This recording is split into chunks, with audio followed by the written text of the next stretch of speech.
Amados irmãos, vamos ouvir agora a pregação da palavra do Senhor.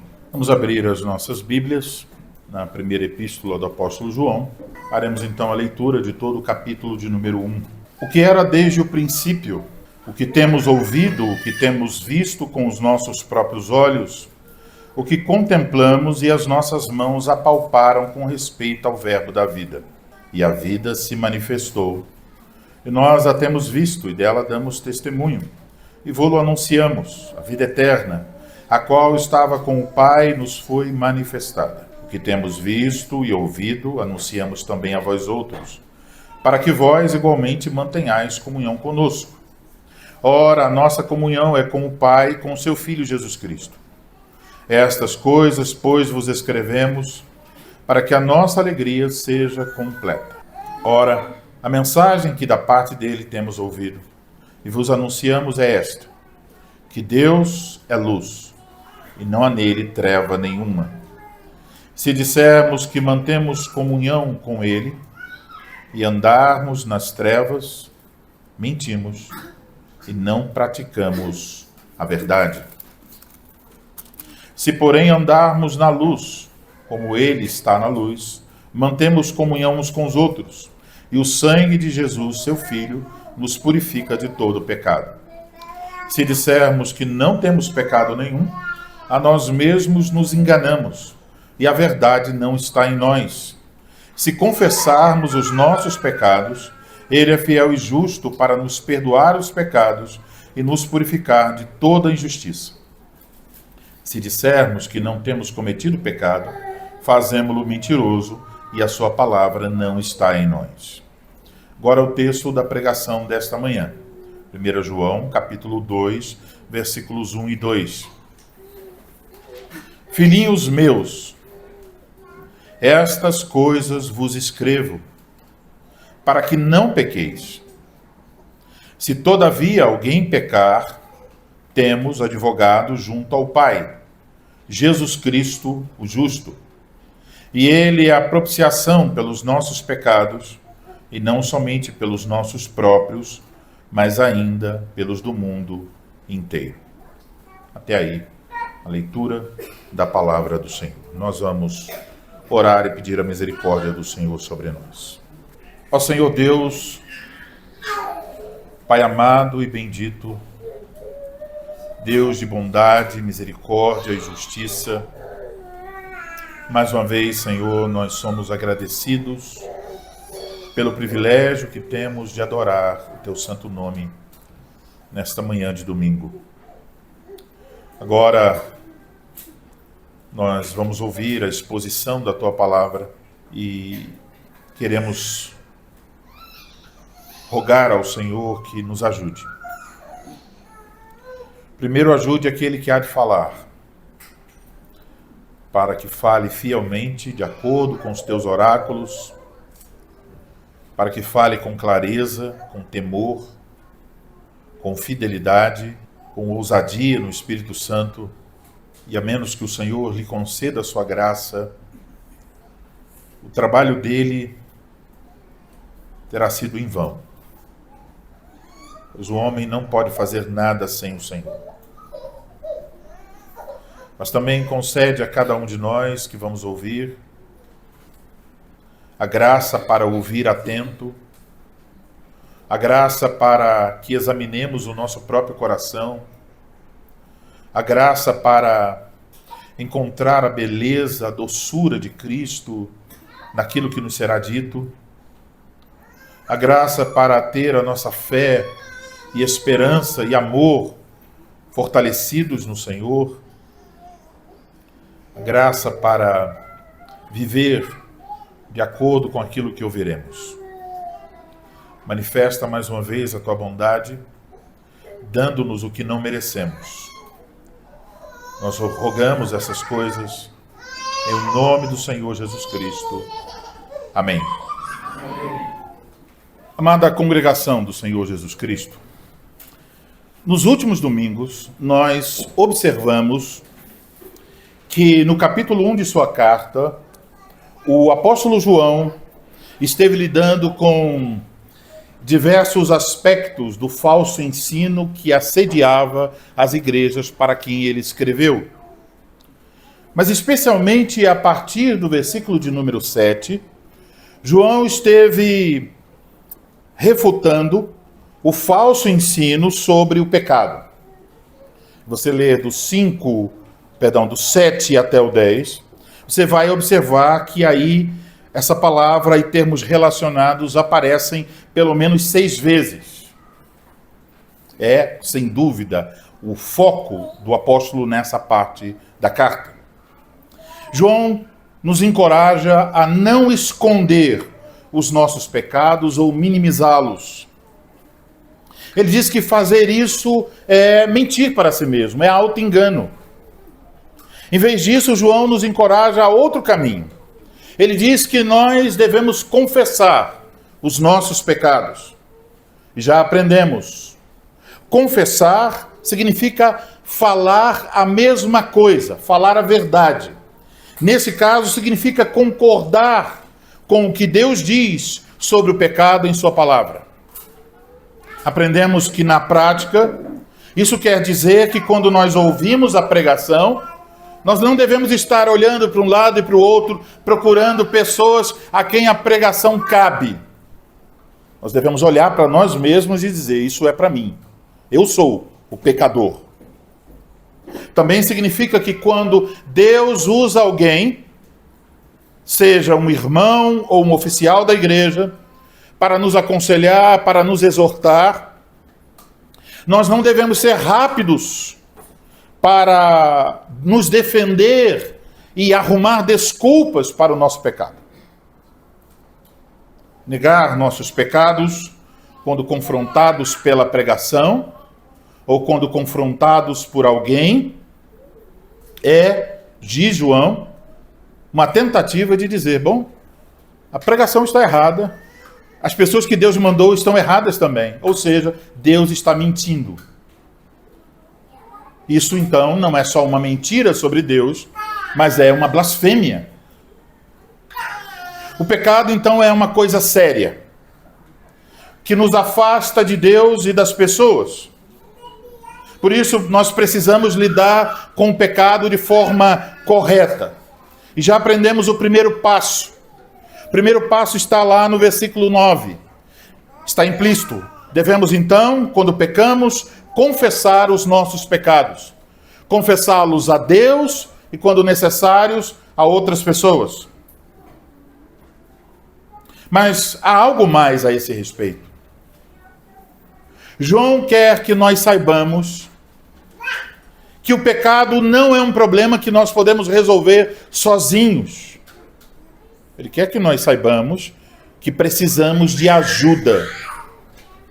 No texto dessa manhã, ele nos fala dessa ajuda. Ele nos diz que nós temos uma ajuda para lidar com os nossos pecados, uma ajuda de Cristo Jesus. É por isso, então, que eu vos anuncio a palavra de Deus nessa manhã sobre o seguinte tema: Jesus Cristo, o nosso advogado junto ao Pai. Olhemos, portanto, para o versículo 1. Começa assim: Filhinhos meus, estas coisas vos escrevo. Primeiro devemos notar, há uma mudança.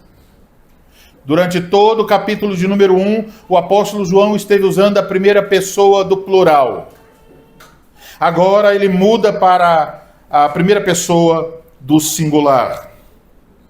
Até esse ponto da carta, então, ele estava falando não só para os seus ouvintes, mas também uma mensagem para os falsos mestres. Agora é muito específica para os seus leitores. Ele fala a eles de forma direta. E então, para dirigir-se a eles, pela primeira vez nesta carta, de 7 vezes, ele fala dos seus leitores como seus filhinhos. Filhinhos reflete pelo menos 2 coisas. A primeira, o carinho paternal que João tem pelos seus leitores. A segunda, a posição mais elevada que ele tem que ele ocupa em relação aos seus leitores. Porque a ideia é que se eles são filhinhos, ele é o pai. Esse termo aparece aqui num contexto de cuidado pastoral. Esse termo, de certa forma, revela, então, a atmosfera do cuidado pastoral. O cuidado pastoral envolve essas duas coisas. Envolve afeto e envolve autoridade. As mesmas coisas que nossos filhos experimentam dentro de nossas casas.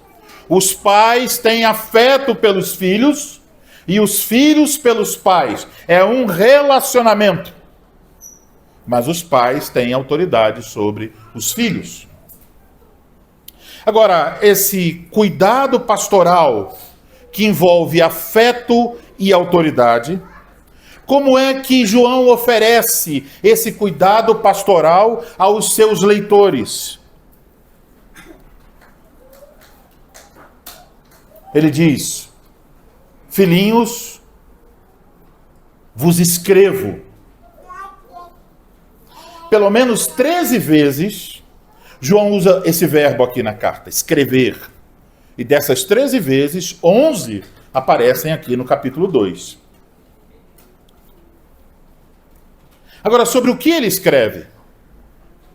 Ele diz: estas coisas vos escrevo. O que ele acabou de dizer está no capítulo 1.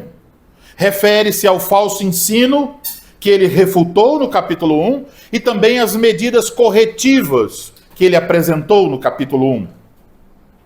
Então, nesse caso, o cuidado pastoral do apóstolo João pelos seus leitores consiste em proteger e instruir as ovelhas de Cristo por meio desta carta que ele escreveu. Por um lado, o que João escreve visa afugentar os falsos mestres e, por outro, instruir as ovelhas com a verdade. E para isso, então, ele refutou o erro quanto afirmou a verdade. Ele queria que seus filhinhos se afastassem dos falsos mestres e tivessem comunhão com a doutrina e a fé apostólica, que implica, no contexto da carta, ter comunhão também com o Pai e com seu Filho Jesus Cristo. E no capítulo 1, versículo 4, ele apresentou um dos seus objetivos para escrever. Veja em sua Bíblia. Versículo 4 do capítulo 1. Estas coisas, pois, vos escrevemos para que a nossa alegria seja completa. Agora, ainda no capítulo 2, versículo 1, ele apresenta o segundo objetivo. Estas coisas vos escrevo para que não pequeis. Então, o tema do pecado aparece novamente. Esteve presente lá do 7 ao 10. Os hereges estavam dizendo: olha, nós não temos pecado. Nós alcançamos um nível que agora não há mais nenhum pecado em nossa vida. Nós temos um conhecimento superior. João diz: isso é auto-engano. Mas João não combate esse erro dos hereges para nos encorajar no caminho contrário. Ele não faz para isso. João não está dizendo aqui, nos dizendo: olha, vocês podem ser negligentes na luta contra o pecado. Não é para dizermos: olha, veja bem, todos nós pecamos. O que é que tem? Pecar é normal. Olha, se todos somos pecadores, não há como evitar o pecado. Você está se preocupando demais com esse assunto? Alguém pode dizer. João não vai por essa linha. Ele diz: você não pode dizer que não tem pecado, mas você também não pode dizer que está tudo bem com o pecado. João quer que seus leitores lutem contra o pecado, que evitem o pecado. Dizendo de outra forma, João não acredita na perfeição sem pecado, como se alguém pudesse viver e não pecar. Qualquer pessoa com juízo sabe que isso não é possível. Quando alguém ensina a perfeição de que alguém vai viver sem pecado, está entrando por um caminho que não tem fundamentação bíblica e não tem a realidade prática. Lembro agora da história de um pregador, e não sabemos se a história é verdadeira ou não, mas pelo menos ela serve para ilustrar aqui. Então, pense como, mesmo que seja uma ficção, tem aí uma verdade. E a saber, tinha um irmão em uma mesa, e esse irmão dizia: eu já descobri o caminho da perfeição em Cristo. Eu não tenho nenhum pecado. Eu sou um homem santo diante de Deus. O pregador imediatamente levantou, pegou a jarra com água e jogou na cara do homem. Pá! O homem levantou irado, começou a falar um monte de palavras grosseiras e pronto para a luta. E o pregador: calma.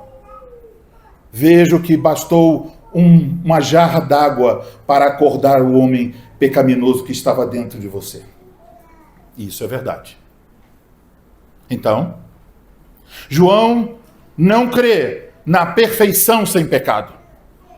Mas João acredita em vidas transformadas pela graça de Deus, pelo poder do Evangelho, que evitarão, que lutarão contra o pecado. Então, veja, por um lado há um chamado: olha, você pode ser perfeito, sem nenhum pecado, se você vier para a nossa igreja, se você conhecer tal coisa, e tal mistério, e a segunda bênção, a terceira bênção, e etc. E por outro lado, aqueles que dizem: não, nós somos pecadores mesmos, isso não tem o que fazer, todos nós vamos pecar, está tranquilo, Jesus entende. Essas duas coisas não são as posições de João. Entendendo isso, percebam, meus irmãos, agora, olhando para esta parte que acabamos de meditar, que o Senhor Jesus Cristo, então, o Supremo Pastor, cuida de nós para nos levar e nos ajudar em meio às nossas lutas, a luta que João diz que devemos travar contra o pecado. Jesus, o Supremo Pastor, cuida de nós para sobrevivermos e vencermos nessa luta por meio de pastores terrenos. É isso que aprendemos aqui. É preciso reconhecer isso. É preciso ser grato a Deus por isso. O trabalho dos pastores, assim como o trabalho de João em relação aos seus leitores, visa o bem das ovelhas de Cristo. Nesse contexto, podemos compreender o seguinte: estar sem pastoreio é um grande perigo, porque nós somos inclinados ao auto-engano. Você não vai, por si só, dizer e reconhecer seus próprios pecados. Então, Cristo usa pessoas a quem Ele chamou para esse ofício, para cuidar de você, para dizer a você: ó, veja, tem essa mancha aqui, veja, tem essa ferida que precisa ser tratada, há essa necessidade espiritual aqui, coisas que nós mesmos costumamos não perceber por causa do auto-engano. Agora, o que está envolvido nesse pastoreio de Cristo, o pastoreio bíblico? O ensino da Bíblia é que os pastores são responsáveis por cuidar das ovelhas de Cristo. Agora, qual é a atmosfera desse cuidado? A atmosfera desse cuidado é um interesse sincero, real, intencional e específico pelas ovelhas de Cristo. Os pastores não são chamados a cuidar de pessoas como se estivessem cuidando, como eu disse em outra pregação, de galinhas em grandes quantidades. Você joga o milho e vai embora. Não é assim. O cuidado pastoral bíblico envolve um relacionamento no qual o pastor deve demonstrar em alguma medida o amor de Cristo por meio de suas palavras e ações. É isso. Significa que quando vocês estão recebendo, por exemplo, uma visita em sua casa, uma visita pastoral, apesar das fraquezas do pastor ou dos pastores, você vai ver através das palavras e ações deles e dizer, no final, quando eles forem embora, rapaz, realmente Jesus Cristo está cuidando de mim. Ele mandou esses homens aqui para me falar tudo isso, para me encorajar, para corrigir minha vida. Jesus se importa comigo, Jesus está cuidando, Ele não abandona as suas ovelhas. Os pastores, então, devem cultivar um afeto pastoral e respeitoso em Cristo. Não se trata de intimidade leviana. Se trata de amor bíblico. As ovelhas devem também responder a isso. Elas devem demonstrar gratidão a Cristo, o Supremo Pastor, tratando seus pastores com honra e amor. A reciprocidade, o relacionamento envolve filhinhos, envolve afeto e autoridade. A resposta é afeto e honra. Os pastores fiéis devem ser ouvidos na medida em que suas instruções e conselhos refletem a palavra do Supremo Pastor Jesus Cristo. Quando ouvimos Jesus Cristo nos falar, nós devemos obedecer. Os pastores têm esse trabalho. No caso de João, o trabalho era o trabalho de escrever. Na igreja local, o trabalho dos pastores consiste em pregar, em ensinar, em catequizar, em supervisionar, em visitar, em aconselhar. Esse trabalho lida com duas frentes. Primeira, a frente de nos instruir para que a nossa fé esteja centrada em Cristo. Você pode reconhecer um pastor fiel a quilômetros de distância, vendo se o que ele diz está centrado em Cristo ou não. Se ele está chamando atenção para si mesmo, para suas habilidades, para seu poderio, para a sua administração, se as pregações são voltadas para o homem ou estão centradas em Cristo. Então a primeira frente é que os pastores vão nos ajudar quanto à nossa fé para que ela esteja centrada em Cristo.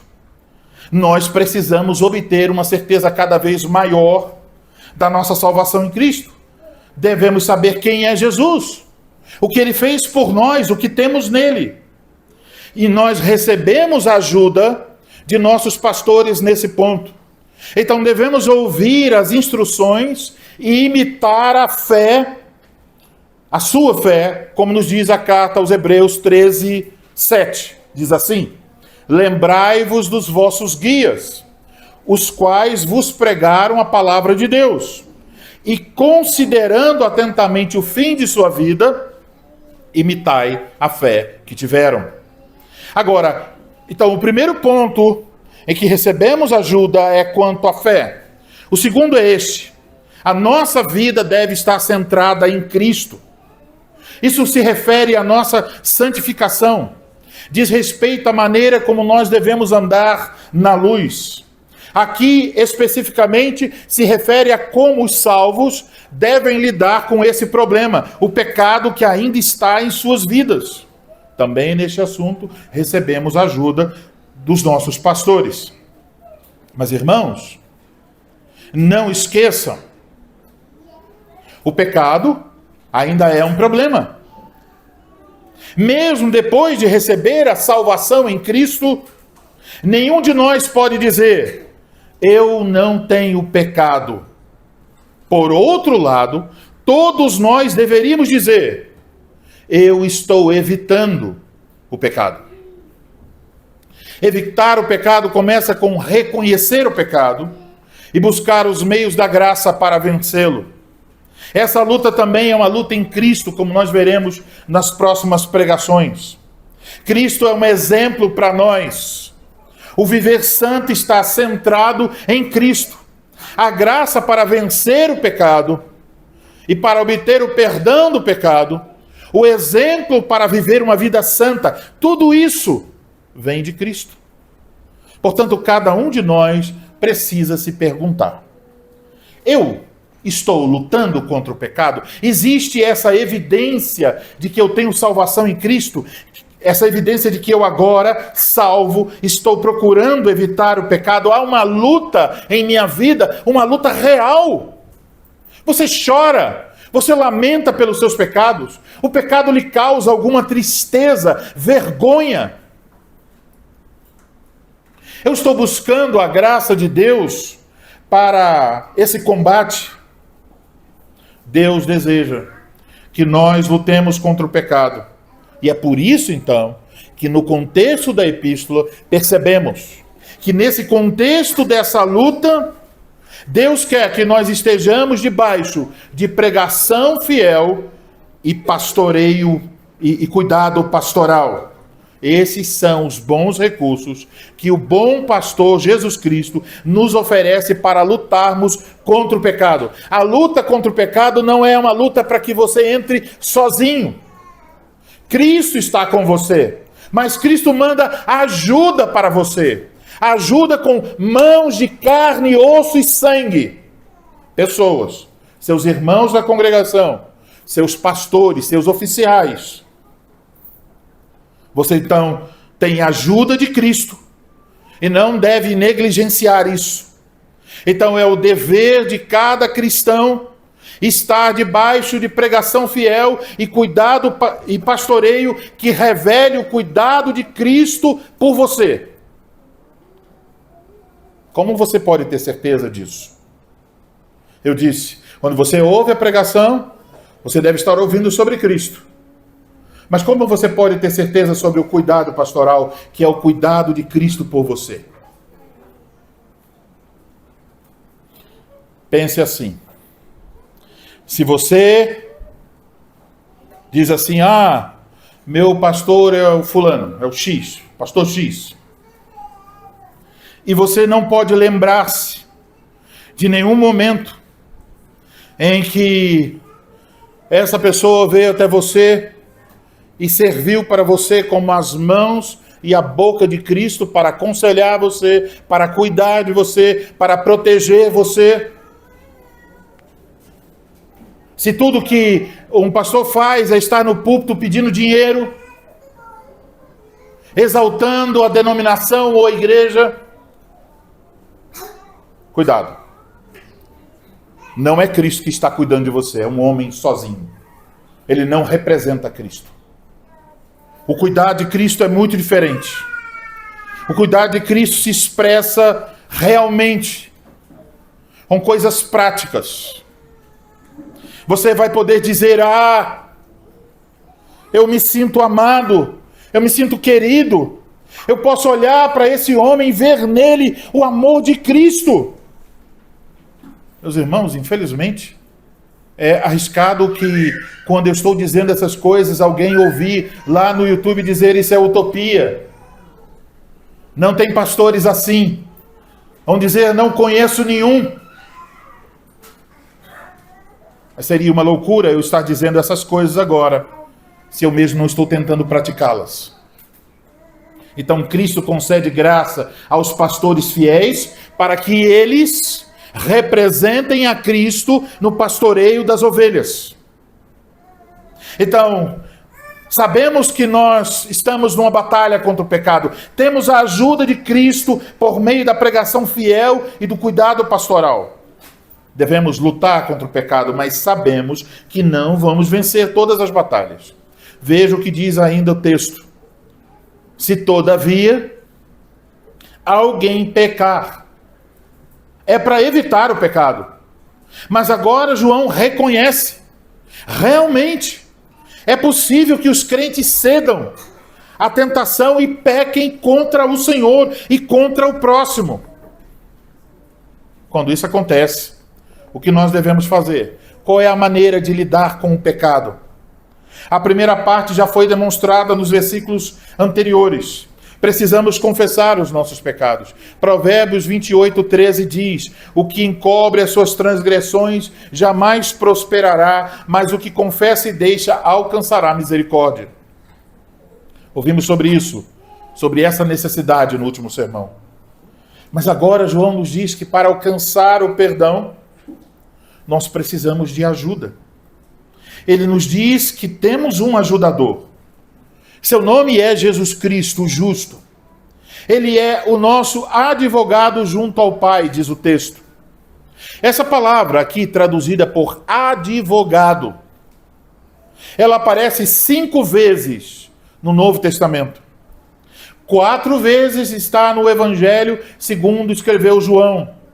4 vezes se refere ao Espírito Santo. É traduzido como Consolador. O Espírito Santo é o Consolador. 4 vezes no Evangelho de João. Mas aqui em 1 João, aparece uma vez e se refere a Jesus Cristo. A palavra aqui é traduzida como advogado. O que esse termo, o termo grego, se refere? Essa palavra, consolador, advogado, se refere a alguém que se coloca ao lado para ajudar.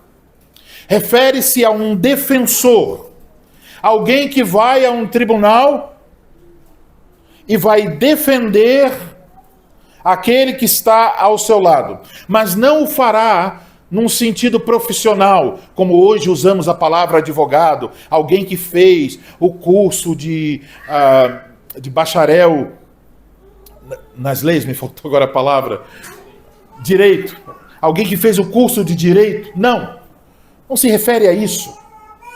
Se refere a alguém que não tem essa formação, mas que se coloca como um amigo, como um patrono, alguém que tem algum meio, alguma autoridade, se coloca ali para dizer: eu vou defender a causa deste homem, eu vou falar em favor do acusado. João está dizendo: você tem esse alguém. Você tem alguém que podemos chamar de advogado, de intercessor, de ajudador. Temos um ajudador que fala em nosso nome, que intercede a nosso favor, na presença de Deus, o Pai, quando nós pecamos. Então entenda, quando você comete um pecado, quando você confessa seu pecado, há algo que acontece. A intercessão de Cristo a seu favor. Você certamente será perdoado, porque existe alguém que, por assim dizer, se coloca ao seu lado para defender a sua causa. Mas João acrescenta que esse advogado é justo. Na carta de João, esse termo justo tem a ver com um comportamento correto. Então quer dizer que nosso advogado é alguém que se comportou corretamente, alguém que agiu com justiça. Então, nesse contexto, significa que lá na presença do Pai, tem alguém que é perfeitamente justo, que nunca pecou, e ele está falando a favor daqueles que não agem com justiça, eu e você. Portanto, o fundamento da defesa apresentada por nosso advogado, junto ao Pai, não é a nossa inocência. Ele não chega diante do tribunal e diz: olha, eles nunca pecaram. Eles são totalmente inocentes. Não. Ele não apresenta alguma coisa boa que nós tivéssemos feito, ou qualquer coisa em nós. O fundamento da defesa desse advogado é algo muito mais profundo. É o seu próprio sacrifício a nosso favor. Por isso João diz: e ele é a propiciação pelos nossos pecados. Eis o fundamento da defesa. Eis o que é apresentado no céu quando eu e você pecamos. O sacrifício de Cristo. a propiciação de Cristo. A palavra grega aqui usada, traduzida por propiciação, é uma palavra que só aparece 2 vezes no Novo Testamento. Aqui, em João 2, e em 1 João 4,10, onde diz: nisto consiste o amor, não que nós tenhamos amado a Deus, mas em que Ele nos amou e enviou seu Filho como propiciação pelos nossos pecados. Propiciação carrega 2 ideias. A primeira é de que o sacrifício de Cristo na cruz satisfez a justiça de Deus. Por causa de sermos pecadores, por causa de termos cometido pecados, nós merecíamos a justa ira de Deus, com todas as suas consequências eternas. A justiça de Deus requeria a nossa punição, porque Deus, sendo justo, não poderia inocentar o culpado. Por isso, em seu grande amor por nós, Ele enviou seu Filho como propiciação para os nossos pecados. Na cruz, Jesus recebeu em nosso lugar, Ele tomou sobre si os nossos pecados e recebeu a justa ira de Deus contra os nossos pecados. Aqui, quando ouvimos sobre a propiciação, sobre a ira de Deus contra o pecado, essa ira de Deus contra o pecado não atinge uma coisa invisível. Não é como se fosse assim, olha, aqui está o pecado, vamos arrancar o pecado de dentro do pecador e a ira de Deus vai cair sobre o pecado. Meus irmãos, a ira de Deus não cai sobre o pecado. A ira de Deus cai sobre o pecador. Então, quando as pessoas querem arrumar aquela belíssima desculpa, olha, veja bem, eu tenho meus pecados, mas lembre-se, Deus odeia o pecado, mas ama o pecador. Eu não quero dizer que Deus não ama, porque aqui acabou de dizer que Deus ama. Certamente Deus ama. Mas o amor de Deus se revela em quê? Em enviar um substituto para o pecador.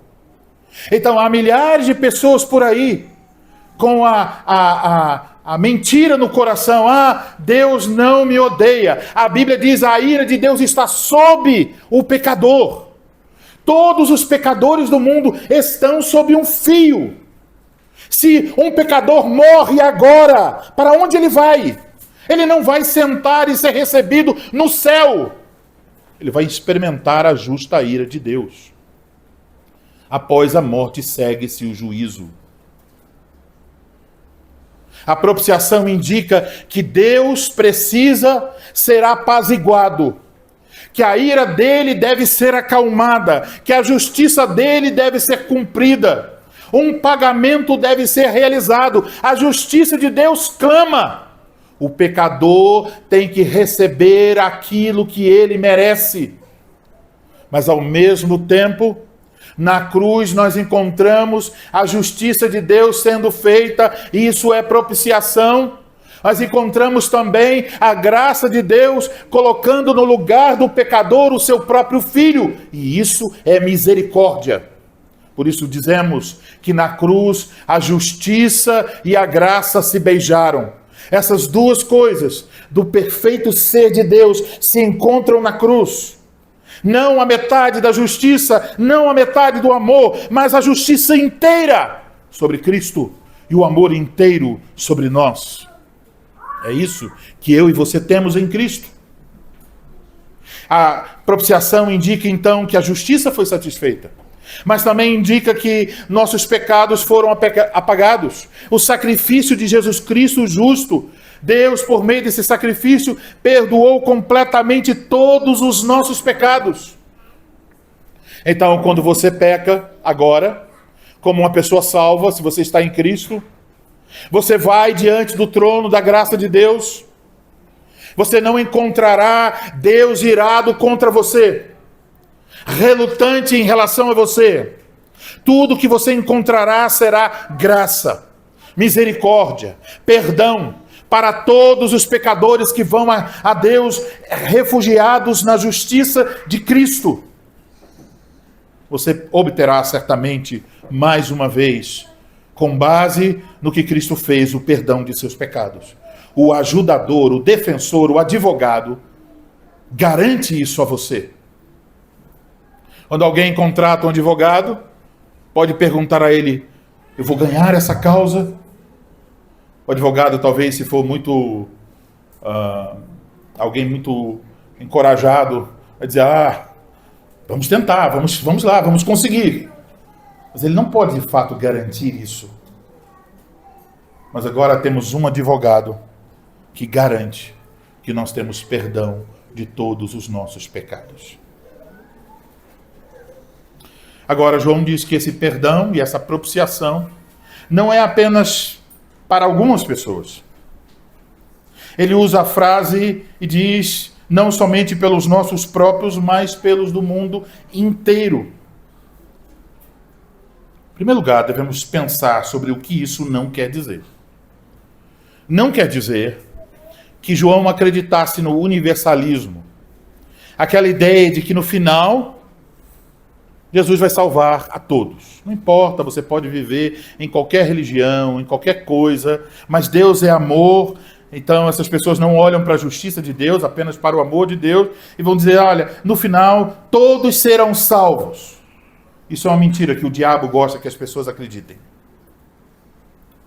O universalismo não é ensinado na Bíblia. A Escritura ensina, como lemos em Romanos 10, agora há pouco, que para ser salvo é preciso crer com o coração e confessar com a boca. A salvação é somente para os que creem, não para todos. Isso todos confessam. Agora, outros interpretam esse versículo como se o sacrifício de Jesus apenas possibilitasse a salvação para quem o deseja, mas não tivesse a capacidade de assegurar a salvação para alguém. É como se dissesse: olha, Jesus morreu por todos, e agora fica no critério das pessoas tomarem para si o sacrifício de Cristo ou não. Isso é o que muitas pessoas ensinam por aí.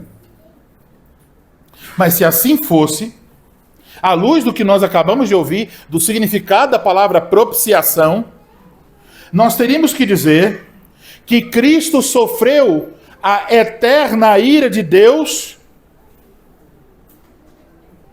ele satisfez a justiça de Deus, mas milhares de pecadores, no final, irão sofrer a eterna ira de Deus e irão estar debaixo da justiça de Deus. É como se Deus estivesse cobrando a mesma coisa duas vezes. Cobrou em Cristo, tornará a cobrar nas pessoas que estarão eternamente no inferno. Aqui devemos lembrar o que Jesus disse aos judeus. Em João 10, versículos 26 a 28. Ele disse aos judeus: mas vós não credes. Podemos perguntar: por que eles não puderam crer? A resposta é: porque não sois das minhas ovelhas. As minhas ovelhas ouvem a minha voz. Quer dizer, elas creem quando elas ouvem o Evangelho. As minhas ovelhas ouvem a minha voz, e eu as conheço, e elas me seguem. Eu lhes dou a vida eterna, jamais perecerão, e ninguém as arrebatará da minha mão. E em muitas outras passagens do Evangelho de João, Jesus Cristo diz: eu dou a minha vida pelas minhas ovelhas. É pelas ovelhas que Cristo morreu. Então, o que João quer dizer quando diz do mundo inteiro? Não está falando de cada pessoa, não está dizendo que Jesus morreu por cada homem e mulher que existe nesse mundo. O que João está falando é da aplicação e da abrangência do sacrifício de Cristo. Ele está dizendo que o sacrifício de Cristo cobriu não só os nossos pecados, quer dizer, os pecados dele e dos leitores, mas que ele cobriu os pecados do mundo inteiro. isto é, das ovelhas de Cristo, espalhadas por todas as partes do mundo e em todas as épocas. É a abrangência do sacrifício, não a individualidade, como se cada pessoa fosse receber isso. O que João está dizendo aqui foi dito também no livro do Apocalipse, capítulo 5, versículos 9 a 10, onde nós encontramos um cântico que diz: digno és de tomar o livro e de abrir-lhe os selos, porque foste morto e com teu sangue compraste para Deus os que procedem de toda a tribo, língua, povo e nação, e para o nosso Deus os constituíste reino e sacerdotes, e reinarão sobre toda a terra. Amados irmãos, somos então lembrados aqui de que nós ainda pecamos, de que nós ainda ofendemos a Deus, de que nós ainda ofendemos uns aos outros com nossas palavras, ações e pensamentos. E como lemos no catecismo nesta manhã, mesmo o mais santo entre nós vamos encontrar nessa pessoa ainda as manchas terríveis do pecado. Não há, nenhum de nós é perfeito, todos nós ainda pecamos. E aí, devemos voltar ao assunto dos pastores. Os pastores devem ser um exemplo na luta contra o pecado. Mas lembre-se e não se esqueça disso. Isso não significa que os pastores não vão pecar. Devemos estar cientes disso. Quando o apóstolo diz: se todavia alguém pecar, esse alguém aí também se refere aos pastores. Agora, também significa que todos nós devemos entender algo muito, muito importante para a vida em comunhão numa igreja local. Qual é o maior problema em uma igreja local? Algumas pessoas diriam, é um problema doutrinário. Mas se você pegar e ensinar as pessoas a doutrina correta, vírgula por vírgula, fizer com que elas memorizem. Imaginem, daqui a 10 anos, nossos filhos estiverem com o catecismo de Heidelberg memorizado, a confissão de Belga memorizado, os cânones de Dort memorizado, partes inteiras da Bíblia memorizadas. Isso significa que teríamos uma igreja perfeita? Não. O problema doutrinário não é o maior problema. Outros dirão, é um problema litúrgico. O culto tem isso, tem aquilo outro, deixou de ter aquilo, então as pessoas estão lá nas suas lutas por um culto mais bíblico, mais puro. Ótimo. Mas mesmo quando você tiver um culto mais bíblico e puro, ainda terá uma sujeira nesse meio. Os nossos corações, os nossos pecados. Talvez o problema seja administrativo, de governo. Também não é. Qual é o nosso maior problema? Qual é o maior problema na comunhão desta igreja local? Se você pensou agora e disse no seu coração, o meu pecado, você acertou. Se você disse o pecado dos outros, significa que você não entendeu nada dessa pregação até agora. Se você disse o meu pecado, é isso mesmo. O nosso maior problema é que ainda pecamos. Por que nos ferimos? Por que beijamos um irmão hoje e amanhã parece que ele está distante? Por que elogiamos uma pessoa num dia e a criticamos no outro? Por que falamos uns contra os outros? A resposta é a mesma. O problema é o meu pecado. O meu.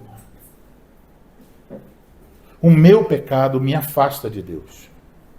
O meu pecado me afasta dos outros. Então a primeira coisa que nós precisamos fazer é reconhecer os nossos pecados. E lidar com eles de maneira bíblica. Mas vejam, irmãos, aqui está a boa notícia do Evangelho. Nós temos um ajudador, um advogado.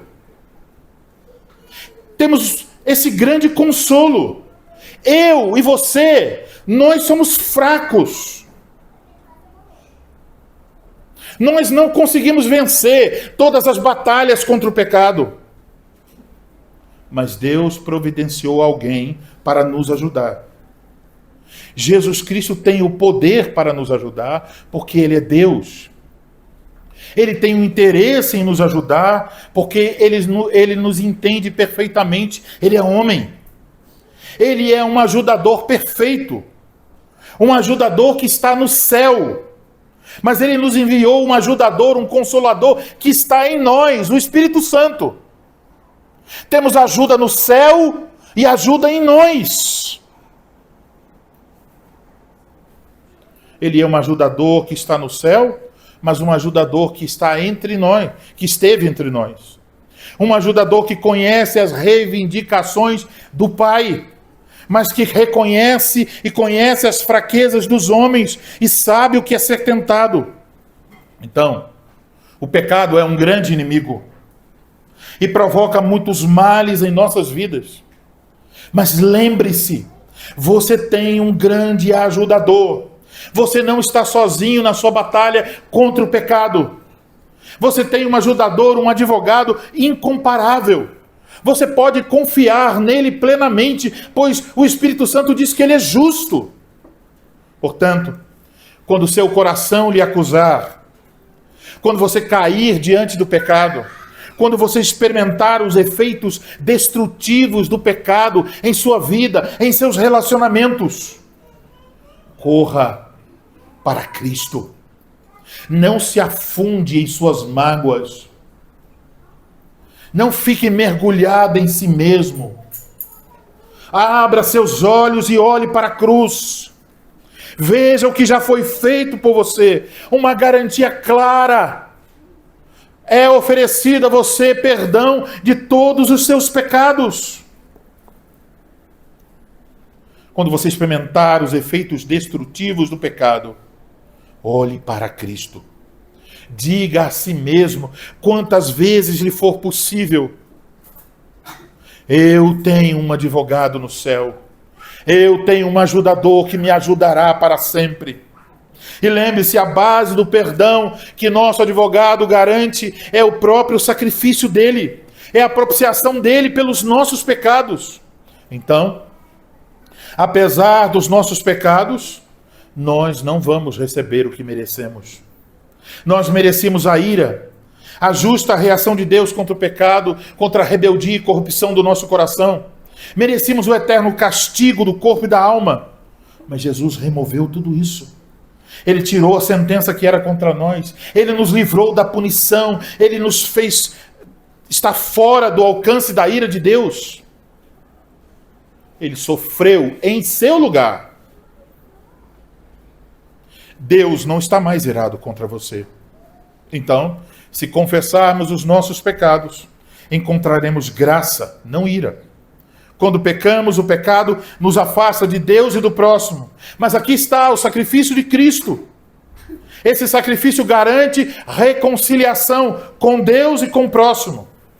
Então a comunhão com Deus, a comunhão uns com os outros é possível.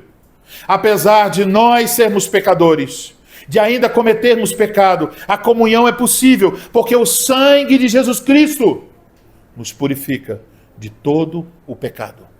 É por isso que é possível. Não porque nós somos bonzinhos. Não porque você possa imaginar, o pastor é um homem quase perfeito. Não é. Não, seus irmãos não são perfeitos. Você não é perfeito. Mas Cristo Jesus é perfeito. Então, meus irmãos, essa é a bênção que temos. A bênção da salvação. A boa nova do Evangelho. Ela não é só nossa. Deus quer que nós a proclamemos a outras pessoas no mundo inteiro.